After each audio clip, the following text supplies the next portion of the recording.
Hello, আসসালামু আলাইকুম বন্ধুরা। আপনারা সবাই কেমন আছেন? আশা করি সবাই ভালো আছেন। আজকে আপনাদের মাঝে একটি গুরুত্বপূর্ণ বিষয় নিয়ে আসছি। বিষয়টি হলো যে দেখুন, ছাত্র ভাইয়েরা কত সুন্দরভাবে ট্রাফিক দায়িত্ব পালন করতেছে।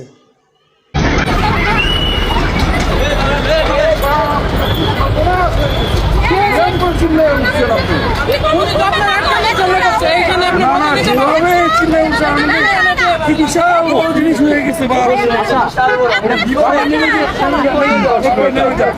আমি আমার সাথে একটু কথা বলবো।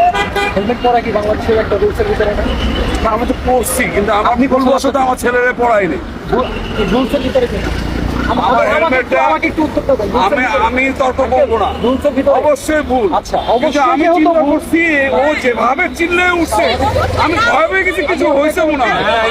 ওনার ভয় হচ্ছে আপনার জীবনটা নিয়ে। আপনার জীবন অনেক বড়। আমরা যে আইনটা হচ্ছে মানানোর জন্য হারাইছি, আমাদের নতুন করে হারায় আমার শোকা হতে চাই না। এই জন্য ওনার এই চিল্লানিটা ভিতর থেকে আসছে।